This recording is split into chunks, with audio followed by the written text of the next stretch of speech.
Yankees do not play many games. As Sweeny knows, Sweeny, who joins us now, will be packing his bags because the Yankees only play a handful of games at home in April. Very few, as a matter of fact. The Yankees are gone the first week, and then they have a West Coast trip in there. So the Yankees play only a few. I think they play. I think the Yankees play 7 of their first 22 games at home. I believe that's what it is, Sweeny. So you got a lot of games on the road in April. Yeah, and they've got a lot of good opponents too, Mike. Yes. Well, the first 9 games. Yeah, the first 9 games. Yeah. First 9 games against the Red Sox, the Rays, and the Angels is a tremendous way to start. All right, what's going on with the Bombers? What do we need to know right now? Well, they're going to kick it into high gear again, really tomorrow. They've got obviously less than 3 weeks to opening day. Girardi's going to put his full lineup out there tomorrow, Mike, and that's going to be what he's going to consider his regular lineup, against right-handers especially, because Gardner's going to be in that. So you're looking at your familiar top 4 with Jeter, Johnson, Teixeira, and A-Rod. And Johnson has been hitting great in the spring.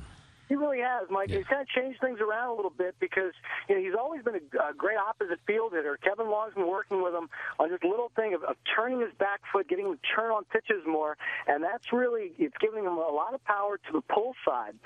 He's hit 3 home runs already this spring. One of them was a little wind-dated yesterday in Bradenton, but the other 2 were really good shots to right and right center. That might change the way he really approaches things, Mike, because he's been able to pull the ball a lot better over the course of his life. Well, as everyone knows who listens to this show, I've always been a big Nick Johnson guy. I have no issue. I think Nick Johnson's going to have a terrific year. You just worry about him being hurt. I think he's a wonderful hitter. I think he's a very good situational hitter. He's a legitimate 400 on-base percentage guy. I think he will be very good. And the other part of unveiling that lineup is Cano in the 5-hole. Yeah, it's when they were going through stuff in the winter, I honestly thought that Granderson would make a pretty good 5-hitter given his power, but he does strike out a lot, and that's a reason that Robinson Cano is going to move up there. Cano for some of whatever his faults are, he makes very good contact, and that's that's actually has worked against him sometimes, Mike, because in situations runners in scoring position, rather than swinging and missing at a pitch, he might weakly make contact with a pitch that's outside of the zone. He's been working on that, and they're trying to get him to swing at more strikes. That can help him out, and he's going to be in a situation where he's going to get a chance to drive in a lot of runs because, those first 4 we mentioned are all going to get on base between 380 and 420% of the time. So he's going to get a lot of opportunities to drive in runs, and he's going to get that chance batting 5th with Posada behind him, Granderson 7, Swisher 8, and Gardner 9.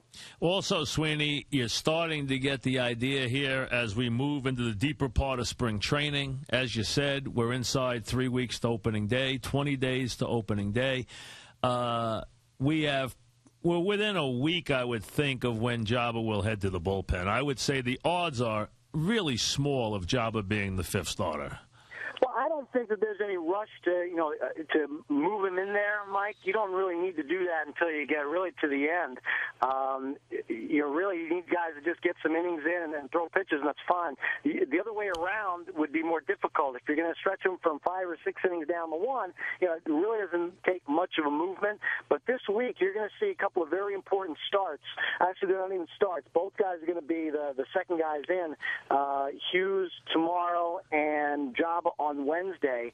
They'll actually be the third guys in because you're going to get Mariano Rivera is going to pitch 1 inning as the second guy in behind A.J. Burnett tomorrow night, and then Damaso Marte is going to throw his first inning on Wednesday behind Andy Pettit, and then Hughes and Chamberlain are going to be asked to throw about 4 innings to finish out these games. But, they're going to start getting stretched out, and those are going to be 2 really important outings for these guys. And then, following that, Mike, on Thursday and Friday, when Aceves, Godin, and Mitre start getting stretched out again, too, you'll really start to get a feel as to where this thing really starts to add up. And Joe said he wanted to make a declaration by March 26th, so he still has 10 days to do that. But you can just, I think you can just see it starting to fall in a row where it's not going to, it might be used, but it doesn't look like it's going to be Jabba.